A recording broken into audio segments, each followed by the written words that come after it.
My name is Bradley Hutchins, and 6 months ago I was worth $4.7 million. I had a Mercedes in the garage, a mansion in Westlake Hills, and a beautiful 10-year-old son named Colton who called me his hero. Today, I'm standing in front of the Samsung headquarters in Austin, Texas, holding a deed that says I own the land underneath it. The security guard is calling the police, thinking I'm insane. But I'm not crazy. I'm about to become one of the richest men in America. The security guard's hand hovers over his radio, and I can see him debating whether I'm dangerous or just delusional. "Sir, you need to leave the premises," he says, taking a step toward me. His nameplate reads Jerome, and he's got that careful stance of someone who's dealt with unstable people before. "Jerome, I know how this looks," I tell him, keeping my voice calm even though my heart is hammering against my ribs. "A guy in torn jeans and a paint-stained shirt claiming he owns your building. But I need you to call your legal department. Tell them Bradley Hutchins is here about the land lease." He actually laughs. Not a cruel laugh, but the kind you give someone who's clearly lost touch with reality. "Mr. Hutchins, Samsung owns this facility. It's a $1.6 billion semiconductor plant. Now, please, let's not make this difficult." 6 months ago, I would have been on the other side of this conversation. I would have been the one in the suit, looking down at some desperate man with wild claims and empty pockets.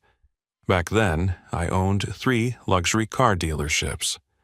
My biggest problem was deciding whether to stock more BMWs or Mercedes for the summer season.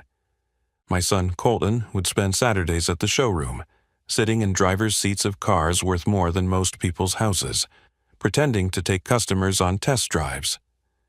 "Dad, when I grow up, I want to sell cars just like you," he'd said the last Saturday we spent together before everything collapsed. "Maybe we can change the sign to Hutchins and Son."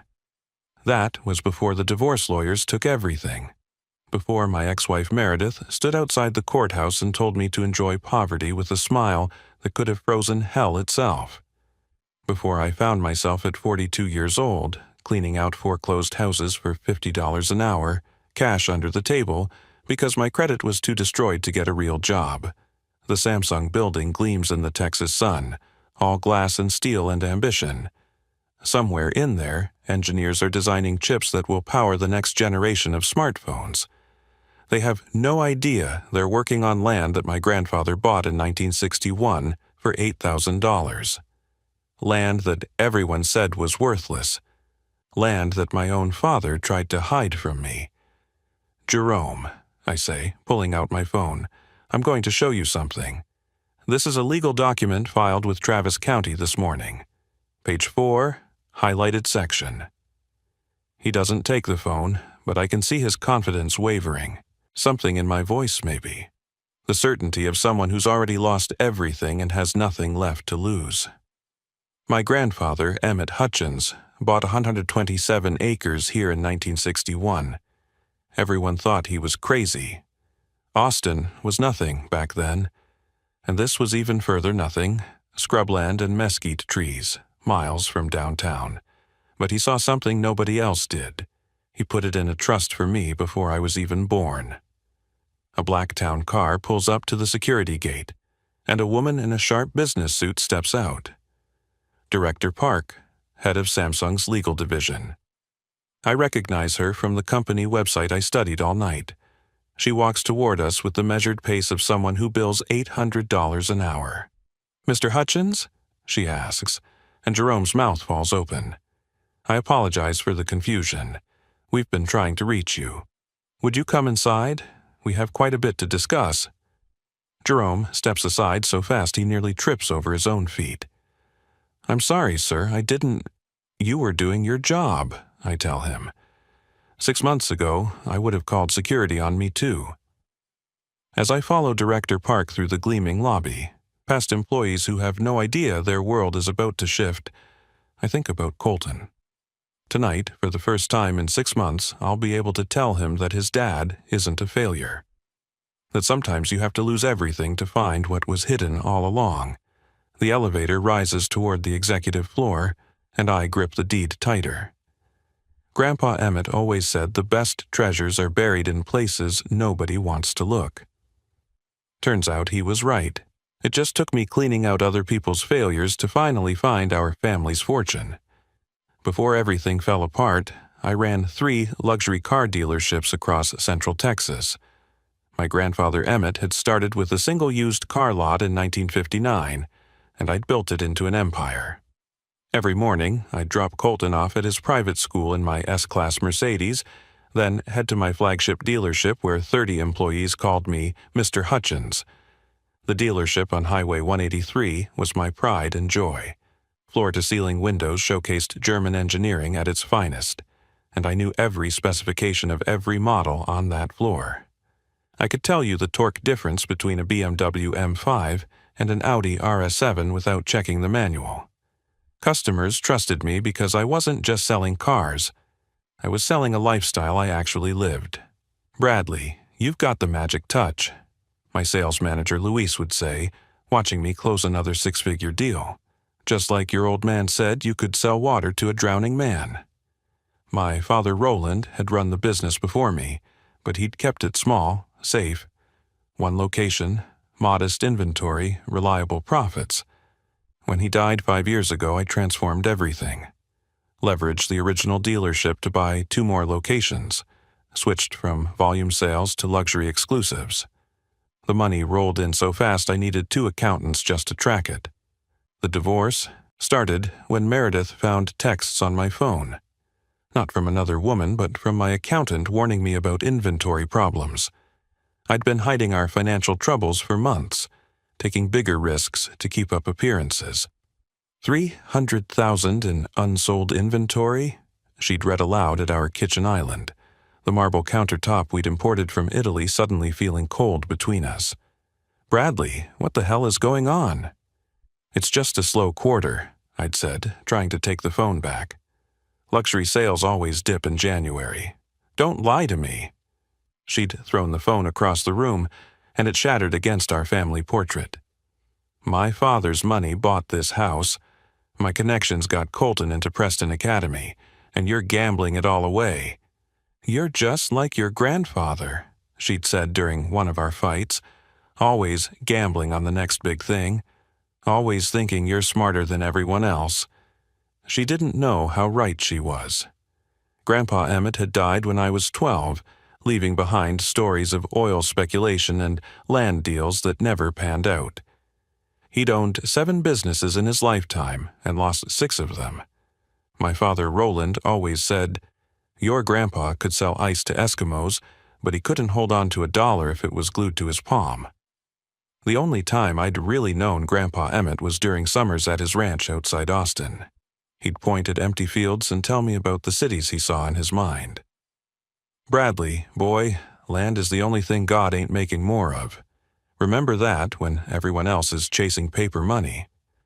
But I'd chase the paper anyway. By March, the dealerships were hemorrhaging money. The luxury car market had shifted overnight when Tesla opened a showroom nearby, and 2 German manufacturers started direct sales. I'd over-leveraged on inventory right before an economic downturn, sitting on 40 cars that wouldn't move.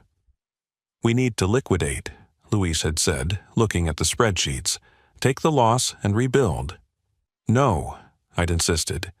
"I just need 1 good month, 1 big commercial client." That client never came. Within 3 months, everything unraveled. The banks called in their loans. The dealerships were liquidated at auction, selling for pennies on the dollar. Cars I'd bought for $90,000 sold for $30. The house went into proceedings. Meredith filed for divorce before the ink was dry on the bankruptcy papers. The judge's ruling was swift and brutal. The house went to Meredith. She'd proven it was bought with her inheritance from her father. My hidden debts were considered marital fraud. "Custody is awarded to Mrs. Hutchins," the judge announced. "Mr. Hutchins will have supervised visitation once a month, pending completion of financial responsibility courses." Supervised? I'd stood up so fast my lawyer grabbed my arm. "Your Honor, I'm his father." "A father who hid devastating financial decisions from his family," the judge replied. "Stability is paramount. for the child's well-being. Outside the courthouse, Meredith stood by her lawyer's Bentley, designer sunglasses hiding her eyes. "Enjoy poverty, Bradley," she said, her voice carrying across the parking lot. "Maybe now you'll learn what real work feels like. Colton needs a father who can actually provide, not a gambler with delusions of grandeur."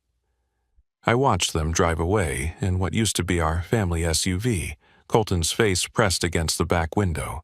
He waved, and I waved back, standing there in my last good suit next to my brother's borrowed pickup truck. Everything I'd built, everything I'd inherited and expanded was gone. My brother Vance got me the job cleaning out foreclosed houses. "It's honest work," he said, handing me a pair of work gloves outside his electrician's shop. $50 an hour, cash, better than nothing. Vance had always been the responsible one, an electrician with steady work in a paid-off truck. He'd watched me rise and fall without saying much, but now he was the one keeping me afloat. "You'll be working with Dwayne's crew," Vance explained, writing down an address. "Show up at 7 sharp, work hard, keep your mouth shut about who you used to be. These guys don't need to know you used to sell Ferraris." The houses told stories of other people's failures. Family photos left on mantels showed smiling couples who'd never imagined they'd lose everything. Children's drawings still stuck to refrigerators with magnets from local pizza places. Wedding albums abandoned in closets, their white leather covers growing mold. Every house felt like looking at my own downfall from a different angle. "Hey, college boy," Dwayne called out on my first day, sizing me up. "Vance says you're good for heavy lifting. Hope those soft hands can handle real work." The crew consisted of me, Dwayne, and 2 other guys named Rocket and Jorge. They'd been doing this for years, treating each house like an assembly line. Empty the rooms, tear out the carpets, haul everything to either the dump truck or recycling. No sentiment, no pause for reflection, just work. "Found a Rolex once," Rocket mentioned during lunch break, eating a gas station burrito. Fake, though. These people, they lose their houses trying to look rich, probably what got them foreclosed in the first place. I stayed quiet. My own Rolex sold 3 months ago to pay for groceries, and the studio apartment that smelled like cigarettes from the previous tenant. 3 weeks into the job, we got assigned a property on the east side of Austin, a 1960s ranch house that had been in foreclosure for 2 years. The paint was peeling, windows boarded up, and the yard was overgrown with Texas sage and dead grass. Previous owner was some kind of hoarder, Dwayne said, kicking open the stuck front door. Basements full of old office equipment. Some deceased estate, lawyers have been fighting over it forever. Owner died with no clear heirs, bunch of distant relatives fighting. Over nothing. The house reeked of abandonment. Dust particles danced in the shafts of light coming through gaps in the boards. The living room was stacked with bankers' boxes, their labels faded beyond reading. Old computer monitors from the 80s sat next to filing cabinets that looked even older. "Rocket, Jorge, you take upstairs," Dwayne ordered. "Bradley, you're on basement duty. Just trash it all, recycling bins out back for any metal." The basement stairs creaked under my weight. Each step down felt like descending into someone else's buried life. The smell hit me harder down there. Mildew and old paper, mixed with something chemical, maybe old printer ink. Metal filing cabinets lined one wall, at least a dozen of them, their drawers stuffed with documents dating back decades. I started with the closest cabinet, pulling out yellowed folders full of tax returns from the 70s. Someone named Harrison Aldrich had been meticulous about record keeping. Every receipt, every bank statement organized by year. A whole life reduced to paper that nobody wanted. The second cabinet held business correspondence. Aldrich had apparently run some kind of property management company. Letters to tenants, maintenance records, lease agreements, all worthless now. Then I reached the third cabinet, and my blood turned cold. The label on top, barely visible under years of dust, read Client Files, Hutchins Properties, 1958, 1965. My hands started shaking as I pulled open the top drawer. Inside were carbon copies of land deeds, oil lease agreements, geological surveys.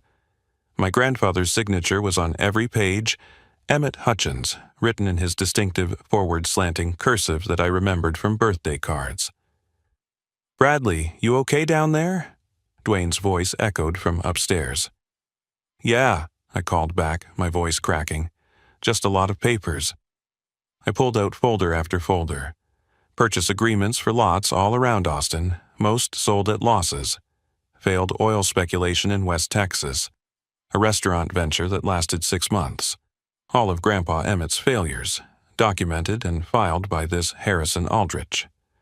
Then I found the folder that changed everything. It was newer than the others, manila instead of the aged green of the rest. Written in faded typewriter ink, E. Hutchins, B. Hutchins Trust, established 1961. Inside was a deed for 127 acres of undeveloped land on what was then the outskirts of Austin. The trust document named me, Bradley Emmett Hutchins, as sole beneficiary upon reaching age 40. My hands trembled as I read the property description, the coordinates, the official seal from Travis County. "Bradley, you okay down there?" This time it was Vance calling. He must have stopped by to check on me. "Yeah," I managed to say, stuffing the folder inside my shirt. "Just need some air." That night in my studio apartment, I spread the documents across my air mattress. The single bulb overhead cast harsh shadows, and I had to angle the papers to read the faded type. The deed was real, embossed seal, county recording number, everything. The legal description matched Travis County records format perfectly. But why hadn't anyone told me?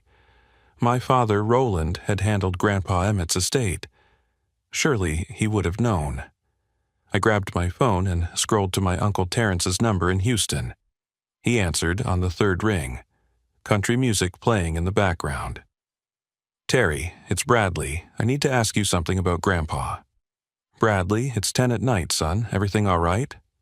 Did Grandpa own land in Austin, besides the car lot?" There was a long pause. I heard him tell someone to turn the music down, then a door closing. "Bradley, why are you asking about this now?" "Just answer me, Terry, please." I heard him sigh, then the sound of a chair creaking. "Your daddy and Emmett had a falling out in '61. Emmett bought some worthless scrubland against Roland's advice. Put it in trust for you before you were even born. Said his grandson would understand vision better than his son. Roland was furious. Why didn't anyone tell me? Your daddy said the land was worthless, probably sold for back taxes years ago. When Emmett died, Roland handled everything. He told everyone the land deals were all losses, that Emmett died broke except for the car lot. But you don't know for sure whether it was sold." "I honestly don't know, Bradley. Roland handled everything. He passed 5 years ago, so we can't ask him now. Why are you digging this up?" "I found some papers. Thanks, Terry." I hung up before he could ask more questions. My laptop was old, taking forever to boot up. The neighbor's Wi-Fi that I'd been borrowing was weak, but it would have to do. I typed the property coordinates into Google Maps, then waited for the satellite image to load. When it finally appeared, I stared at the screen in disbelief. The crosshairs marking the property weren't on empty land or suburban houses.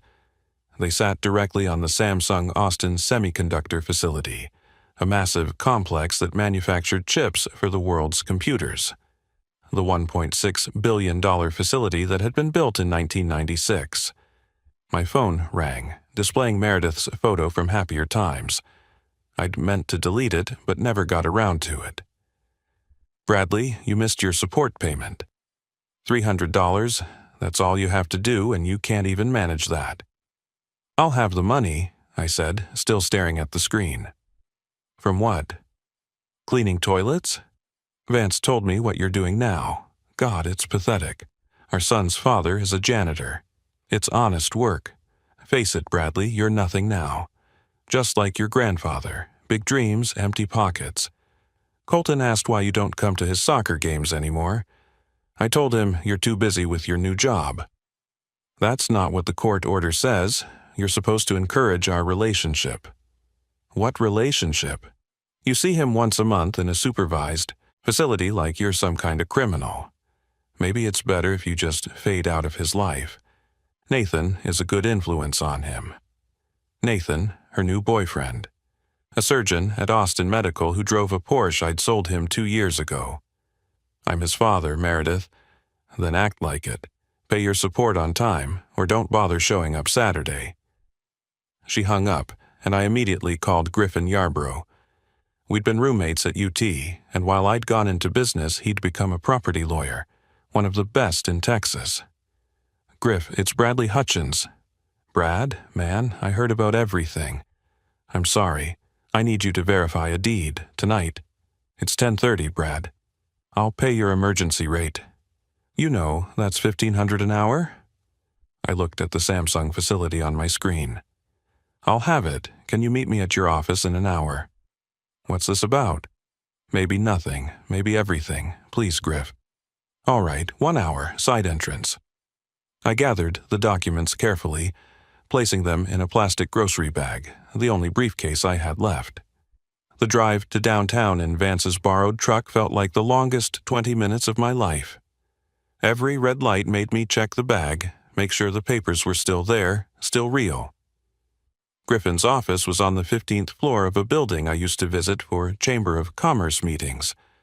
The security guard didn't recognize me without my suit and Mercedes keys. I'm here to see Griffin Yarbrough, I said. Is he expecting you? Yes, tell him Bradley Hutchins is here. The guard made the call, then looked surprised. Take the executive elevator, Mr. Yarbrough will meet you. As the elevator rose, I thought about Grandpa Emmett buying that land when Austin was nothing but government buildings and university students. Everyone must have thought he was insane. Now, I was about to find out if he was insane like a fox or just insane. Griffin met me at his office door, still in jeans and a burnt orange Longhorn shirt. His desk was cluttered with case files, but he cleared a space for my documents. The city lights sparkled through his floor-to-ceiling windows, Austin's growth spreading in every direction. All right, Brad, show me what you've got. I handed him the deed first, then the trust documents. He put on his reading glasses and examined every line, occasionally typing something into his computer. His expression shifted from skeptical to intrigued to absolutely stunned. Bradley, this is legitimate. The taxes have been paid annually from a trust account set up by Emmett Hutchins in 1961. Automatic payments from an investment fund he established. So, I own the land under Samsung? Hold on. Griffin's fingers flew across his keyboard, pulling up screen after screen of property records, tax databases, corporate filings. This is where it gets interesting. You own the land, yes, but Samsung has been paying ground rent to a management company that your father set up. My father? But Terry said he thought it was sold for back taxes. Look at this. Griffin turned his monitor toward me. Hutchins Property Management LLC, established 1996. Same year Samsung broke ground. Your father was the sole member. The payments have been going into an escrow account for 20 years. He knew? This whole time, he knew? Brad, your father didn't just know. He negotiated the original lease with Samsung. But here's the thing. He never transferred the ownership from the trust. Maybe he couldn't legally. Maybe he was waiting. I don't know. But when you turned 40, the trust automatically transferred to you. How much?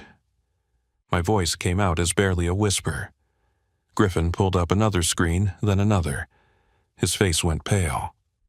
The current balance is, Bradley, you might want to sit down. Just tell me. The account has $47 million in it, and Samsung's lease is up for renewal next month. Given current land values, you could ask for triple the rate. My phone buzzed with a text from Colton. Dad, Mom says we can't go to the Rangers game anymore. She says you can't afford it. Is that true? I stared at the message, then at the numbers on Griffin's screen. $47 million. My father had been collecting rent on my inheritance for 20 years and never said a word. even when my business was failing, even when I lost my house, even when Meredith took my son. I need you to file ownership transfer papers tonight. Brad, it's almost midnight. The county office. Can you file them electronically? Yes, but Samsung's legal team is going to go nuclear when they find out the ownership changed. They've been comfortable dealing with a management company. A new owner could theoretically refuse to renew the lease. Then they'll be very motivated to negotiate, won't they? Griffin laughed, the kind of laugh you give when you realize the world just shifted on its axis. You want to take on Samsung? I want what's mine. What's been mine all along. We worked until 3 a.m. Griffin filed 17 different documents, sent certified letters to Samsung's legal department, and contacted the escrow bank. By dawn, it was done. I was officially the owner of the most valuable undeveloped land in Austin. Undeveloped because Samsung's semiconductor facility was considered a non-permanent structure under the original lease terms. The next morning, I drove my rusted pickup truck to Samsung's regional headquarters. The building gleamed in the morning sun, all efficiency and corporate power. The security guard at the entrance looked at me like I was homeless. Sir, deliveries are around back. I'm not delivering anything. I'm Bradley Hutchins. I own this land. He laughed, actually laughed. Sure you do. And I own the moon. Call your legal department. Tell them the landowner is here to discuss the lease renewal. Sir, I'm going to have to ask you to leave. The name is Bradley Hutchins, Hutchins. Tell them I'm here about the ground lease for this facility. He rolled his eyes but made the call. I watched his expression change as someone on the other end started talking rapidly. He hung up and stared at me. Mr. Hutchins, I apologize. Someone will be right down. 20 minutes later, 3 executives and 2 lawyers were rushing through the lobby. The head of legal, a woman named Director Park, extended her hand. She was trying to smile, but her eyes showed panic. Mr. Hutchins, I apologize for the confusion. We've been trying to locate you for years. Your father's management company was difficult to work with. My father's dead, I said simply. I'm here now. Would you like to discuss the renewal terms? Actually, I said, pulling out my phone to text Colton back, we're definitely going to that Rangers game. I'd like to discuss why you've been underpaying rent for 2 decades. My lawyer found some very interesting discrepancies in the original lease. Seems Samsung has expanded the facility by 40% without adjusting the rent accordingly. Director Park's smile froze. Perhaps we should continue this conversation in the boardroom. Perhaps we should. 6 months later, I stood in a different courtroom. This time, Meredith's lawyer looked nervous, constantly shuffling papers and whispering to his client. The judge reviewed the custody modification request, studying the financial documents Griffin had submitted. My new stability was undeniable, documented in black and white.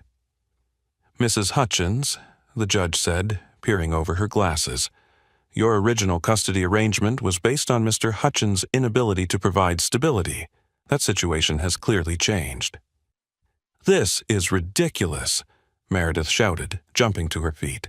He was broke 6 months ago. He's probably laundering money or selling drugs or... I sold the land back to Samsung, I interrupted calmly, for $312 million. It's all documented, all legal, every penny accounted for.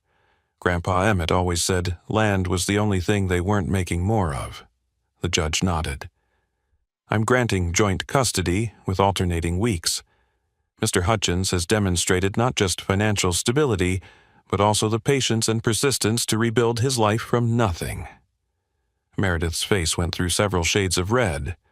Your Honor, he was cleaning houses. He was nobody. Everyone is somebody, Mrs. Hutchins, the judge replied.